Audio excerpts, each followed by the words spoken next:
right, here we go. So, I am doing my review of Legend of Zelda: Link's Awakening. I love this remake. game. Ah, I love this game too. I love this game. Like, just before like saying anything else about the game or like review wise, whatever, I'm just gonna come out and say it. I think this remake is almost perfect. I think it's the best remake of a game. That's the sentence. Yeah, I agree. I think it's the best remake of a game, period. It is the best remake of a game. I'd have to agree with that. It did such a good job with this. I'm gonna go through our standard, what you like and what you don't like. I'm curious to see what you were saying previously you didn't like, and it's gonna it better be real, Paul. We're gonna fucking it's chase good stuff. Josh and I were like, wait a minute. But so you already know that I think this game's almost perfect. All right. So like but why almost? The criticisms that I have are very silly, and I think that like they only make sense to like super fans. So I'll get there in just a moment. So this Link's Awakening, it's developed by Nintendo. The release date was September 20th, 2019. It's only on the Nintendo Switch. It originally priced at $59.99. Yeah, $60 game. I'm sure you could probably get it. I don't know. Nintendo actually, dude, they hold never their value. Yeah. So maybe if it's on sale, but it's honestly it's worth it. This is the Zelda of my childhood, right? So it's the first game I ever owned on Game Boy, the original.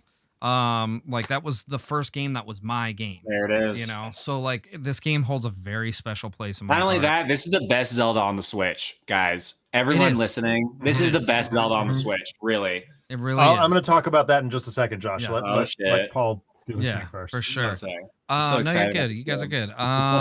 What did I like about the game? So, like I said before, I think this is almost perfect remake. I don't think really realistically you could do any better. Not only did they make it like it's aesthetically gorgeous and really do justice to the original in that sense. But they added features to the game like quality of life things that make it just really, really like super playable. Like adding, more buttons, right? On the original, you only had 2 buttons to do it. So anytime you wanted to switch your weapons and your gear, you had to go into your menu.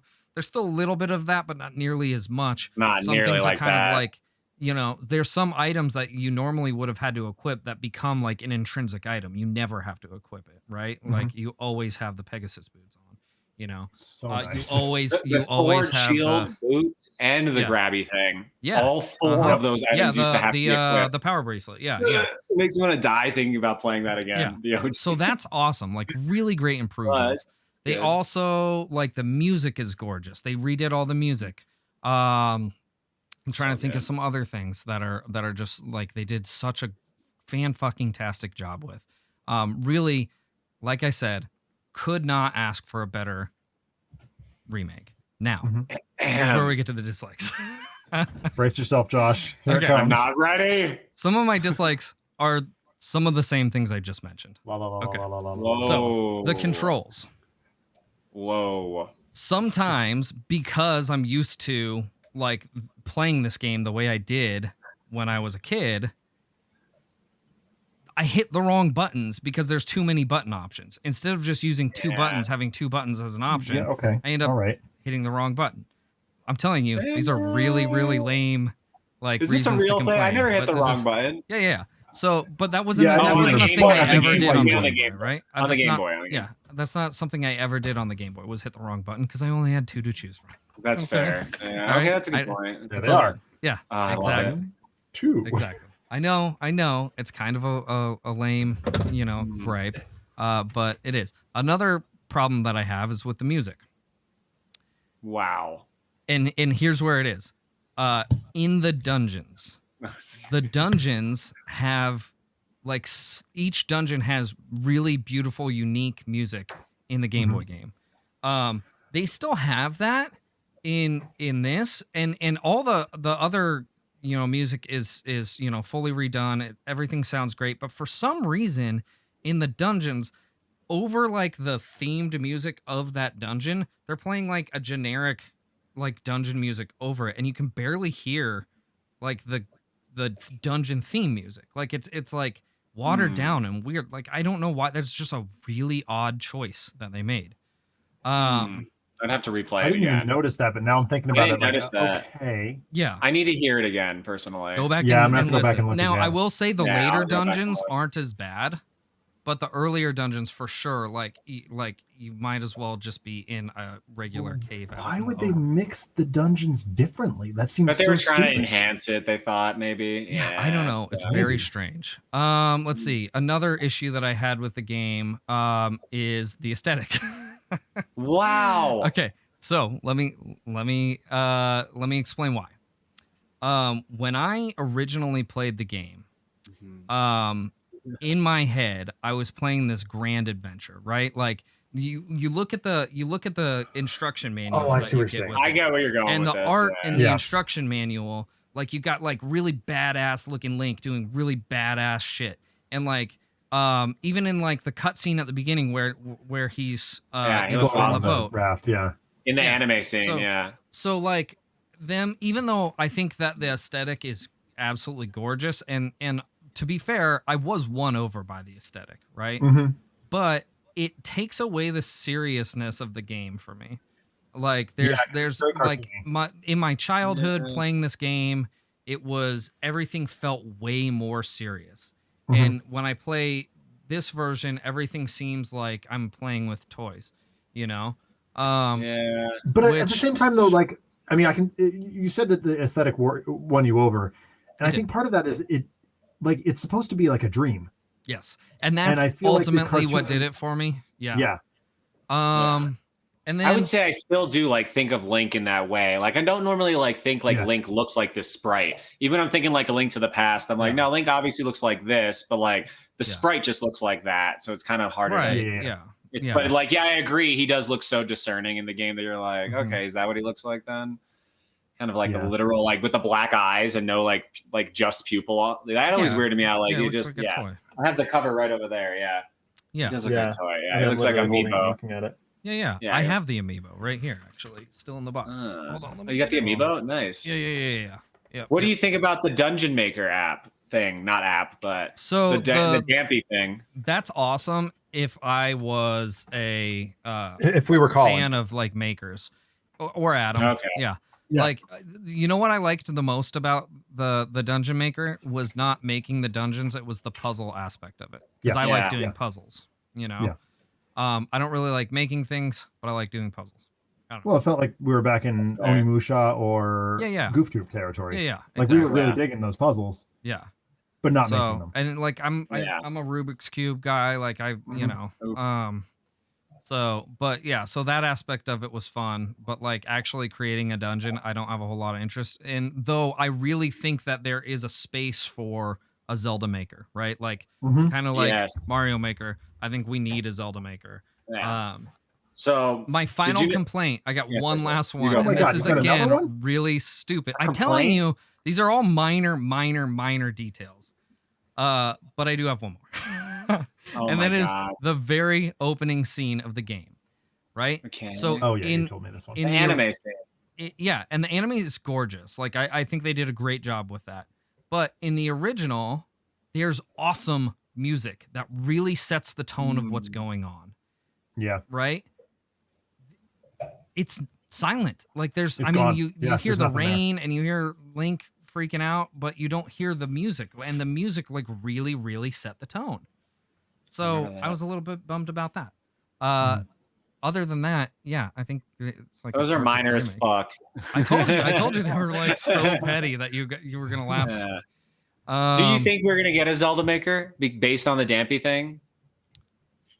I don't think so because it's just so like. Would it work? So I think it would take a lot of work. I think we stand about as much chance getting a Zelda Maker as we do about getting a Mega Maker. Like a proper I don't Maker. agree with that. I think that the Dampy thing was a beta predecessor. I think it was a beta for a Zelda Maker. It wasn't quite what Mario Maker is, which is literally like this block goes here, every inch is detailed and like done by the player. Where in this one, it was like pre-made blocks. So I think they were trying to figure out if it was possible to go further, which I think it is, but it's like that's an intense amount of work to make an entire dungeon. Like holy shit, yeah. I think I think it was a beta, and I think people really want it, but do I think they're actually going to do it? I don't know. I do think they were testing the waters with that though. That would be something I would love. Oh yeah, no, I know. I know a lot of people. Imagine making your own Link to the Past. You can make your own overworld and put your like temples anywhere you want.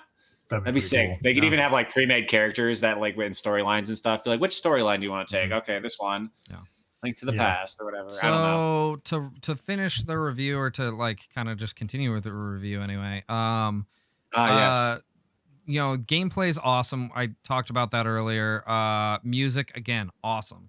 Like all the classic songs from the original, they like orchestrated them. Sounds amazing. Yeah, like I said, with the exception of the dungeon ones, kind of sound a little whack, but whatever. The sound design is great. I think they did a pretty good job overall. Again, I think there's a couple things that I'm like, I think it sounded better. Oh, the damage sound that the bosses make is better in the original than it is in the remake. Yeah. It's way better. You are correct. Like the growl sound. Yeah. Yeah. It's the same as in like Link to the Past. Yeah. Yeah, I like it way more in the original. Yeah. I really like that. Yeah, I forgot about that. Yeah. It actually has a really good sound effect. Yeah, and it's not as good in the remake. Was the game difficult? Not really. I mean, it's as difficult as it was originally. Except for Turtle Rock. Or Eagle Tower. Turtle Rock is Turtle Rock's a pain.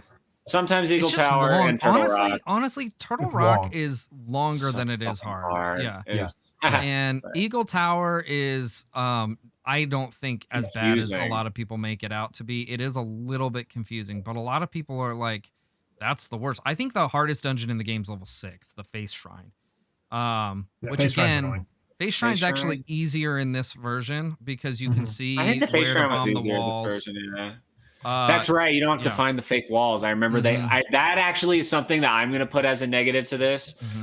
When I saw that for the first time, I was like, okay, that kind of makes that easy. Like you literally had to find these walls before. Right. And now it's like, okay, you could just see a crack in the wall. Like Ocarina of Time doesn't even do that. Why would you do that? Would I play a sequel? So that's absolutely. And what I mean by that is like I actually would love to see a sequel to this game because I think like directly to this game because what this game did, you know, we've talked about it a few times before, but like it really plays with the idea of like what is reality.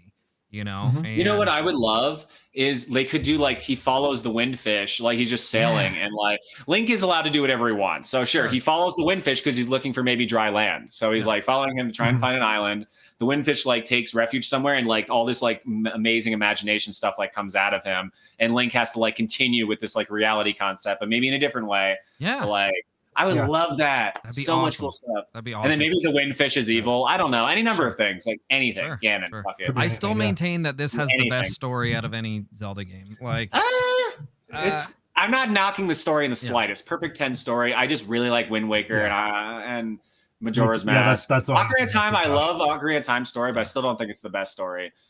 But I do think that Wind Waker and Majora's Mask are like really heavy hitters. But yeah, Link's Awakening is so good, so fucking good. Link's Awakening is so short and concise though. Like it is just perfect in and of itself. It's like damn, it says so much by saying so much. Well, and it hits you with some like really profound thoughts too in that short amount of time. You know, and that's why I think it's that's why I think it's so good. Like a 2-minute ending tops. Yeah. It's like damn. But overall impressions and ratings. I'm gonna kill you. Well, okay, so here's the thing. I think we should all consider this. Listen, I've been watching pizza reviews. Okay. And what is pizza? I'm gonna tell you. Pizza's not as good as Zelda. Listen, you don't have to guess. I'm gonna explain everything to you. The dude, they're the Barstool Pizza reviews, and Dave Portnoy makes a really good point when doing these reviews. He uses like what he calls a like a figure skating scale, right? Like your basis is 1 through 10, 10 being, absolutely perfect. And his rule is kind of like, you can't give out a perfect 10, because then what, like, if you play a game that's better, then how do you do that? I don't necessarily agree with that, but I do think we should adopt something more like that scale. And what I mean is, I was a gymnast growing up, and you had a similar scoring system. Yeah. Now, you could get a perfect 10, but that doesn't necessarily mean that, someone else can't. It's a matter of like the composition of that routine that you do. Yeah. I like that better. Comic book rating, I think a perfect comic is a 9.2. Also, that being said too, I think that we give absurdly high scores. Like, anything above a 5 should be considered a good game. We only play good gaming. We only play good games. I know, but what I'm saying is this. Sometimes. Anything above a 5 should be a good game, right? Dude, honestly, for me, a 7 and up is good. Like, literally, just based on the ratings that I've seen, based on traditional video game ratings. But what I'm saying is, a 1 is like garbage. A 7 is like it has crap in it still. An 8 is like, okay, think of it as like a 50%. Well, I guess if you're like going off of like a 50% bad game. For me, it's like, basically, if I give it a 90, then only 10% of the game is bad, in my opinion. So if I give it 100, 10, then I'm like, none of the game feels bad to me. Okay, so now we're mixing metaphors, kind of like, so that's just how I feel, though. I'm like, are we going? If you're going like a school grade, I agree with you. If you're going like a gymnastics or an ice skating, this is video gaming system. I know. I'm just trying to find a fair way to rate games. Anyway, I give this a 9.8. So, thank you. Thank you. That's good. That's fine. It's a 9.8, but in the future, I'm going to have a lot more scrutiny towards my reviews, because I'm going to try and take in a little more things. Like let me give you just an example. Like with gymnastics, your score, let's say it starts at a 10, and the score that you get is based on deductions, right? And each deduction is going to be like your highest deduction is a fall. That's an entire point. Right. There's other things that would be like 0.5 of a point, or like, 1, 2, 0.3 of a point, depending on what it is. Right. So I think we should take those kind of things into consideration. Like, is the music bad? So that's going to be like 0.5 off the score. You know what I'm saying? Something like that. Anyway. Yeah. I mean, we should probably formalize that going forward, but like, and then when something's trash, like everything's bad. Yeah. Yeah. Anyway, that's the review, guys. 9.8. Well, I think it's almost perfect. I would give it a 10, but I have those very minor gripes. I have trouble not giving Zelda games a 10, though. All right, I'm switching back to the main. Well, hold on. 1 second. You can still say what you want to say. I'm just switching off of the review screen. So this past week, one of my students bought a Switch Lite, the one thing, and she was like, all excited, like, I'm gonna go buy Breath of the Wild, and I'm like, don't buy that game. Don't buy that. And I was just being goofy. I was being sarcastic. And she goes, what? Why? I'm like, oh, it's a good game. It's a really good game. It's a very, very good game. Yeah. It's just not a great Zelda game. You should buy Link's Awakening people instead. Don't get it, though. And I was just goofing on, and she was it was very clear between us that I was goofing around. But she made it to Walmart, and I got an email about half an hour later saying they were sold out of Breath of the Wild. I can't find the sword. Damn. And I knew immediately that she had bought Link's Awakening and was trying to find the sword. And I was like, oh no, don't worry about that. We all got stuck on that. It's on the beach.